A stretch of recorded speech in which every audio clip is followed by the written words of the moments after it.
I'm gonna teach you how Alex Rose used his cell phone to qualify for the Tokyo Olympics. In Pennsylvania. Not only was it his personal best, it qualified him for Tokyo. And we're gonna start right now.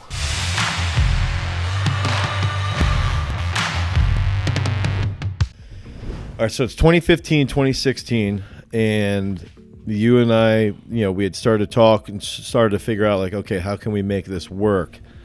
One of the biggest things that I like to brag about when I do presentations is I will talk about, I've gotten guys to the Olympics just using a cell phone, just using your phone and apps and actually using it as a tool, not as like a video game or a social media device, but actually using it for a cool working tool. And I think that was something I wanted to bring up with you, Alex, specifically, is walk us through 99.9% of our conversations. We're going to be on our cell phone via text message, maybe Voxer. I don't know if we were Voxing at that time, but then also through Coach's Eye, basically you sending me something, me doing an analysis, and then sharing it on Google Photos. So it's like, I think you literally qualified for the Olympics using a cell phone. So walk us through, is that true? And then, how key was that annoying? I know if cell phones are annoying to a point, but they're also valuable if you use them properly.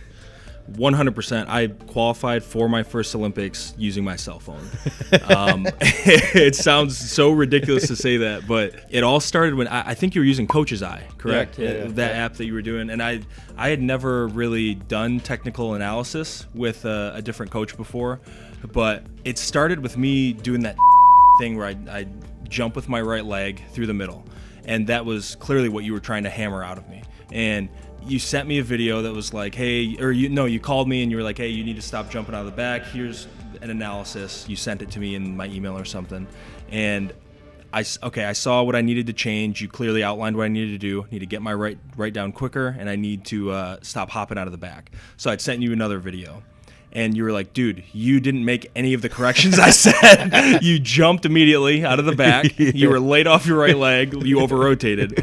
And I honest to God, I think the first few weeks were me just not knowing how to make changes. Yeah. But that repetition and that constant video analysis that you kept sending back to me, I eventually got to the point where I was like, okay, I think if I go really slow, I could just do like one or two throws like he wants, get it on video, and send those to him, which is so hilariously like ill-intended, but it really ended up working out, because what I found was when I was trying to make videos that I think you would like, I was actually getting better at throwing the discus. Yeah. And I would do that to where, like, all right, I'm going to throw comfortably, I'm going to throw far. So I'd do my throws, and then I'd be like, all right, I'm going to do one slow, how Dane wants it. I'll just send that to him. And I would do it, and I'd realize, holy I am so balanced at the front of the ring when I'm not hopping like that. Yeah. I feel like I can actually push through from my right around to my left side and go through on the finish. And there really 100% was a moment of zen where I was like, holy I need to listen to every word this guy says, because it's right. I think it's funny because the goal I have with those technical analysis, more so with like you got with the throwers that I train every day, is like these technical epiphanies where it's like, oh, I see what he wants me to do, and then you I might say something 100,000 times or whatever, but you're like, I don't get it, and then all of a sudden you see it and you're like, oh. And I felt like that was happening, and the rate at which it happened was very slow in the beginning, but then over time I think I got better with how to show it, like in an analysis, or then even when I would see you, I'd say, this is what I really want.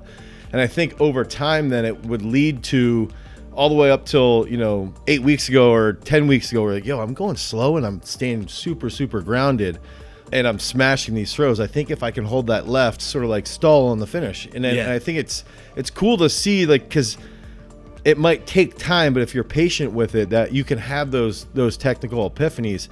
And the first time I realized you did was you said to me, you're like, hey, I don't even know if you remember this. I noticed that a lot of those European guys, when they open out of the back, their left foot gets past like 180. Their left foot opens a little bit more. Do you think that's like something good that I do? And I was like, Yes, that's like really good because you've always sort of opened the left more while the right would stay down. Yeah. And it's funny because I don't know if you remember or if you noticed that, but even to this day, that's something Sam still struggles with. But you sort of got that right away. Like, okay, I can watch somebody else. I mean, Sam can watch other people throw and see what they're doing wrong. I'm not saying that. I'm saying about the left leg opening. And I think that once the athlete, especially of your level, is able to see in other throwers what I want from you, that's when it makes coaching a lot easier because somebody on your level is like, okay, now we can get into some really, really fine details. And then that results in like your indoor throw at Youngstown where it's like one of the best throws in the world ever indoors, Yeah. So I think that's pretty cool. Yeah, I think so too. And when you're constantly analyzing my throws via video, it makes me analyze other throwers' throws via video too, which is all you see nowadays. Yeah, exactly. If I go on a YouTube video of the Right. 2008 Olympic final, I'm looking at every throw through the lens of what would my coach think about this? Yes, yeah.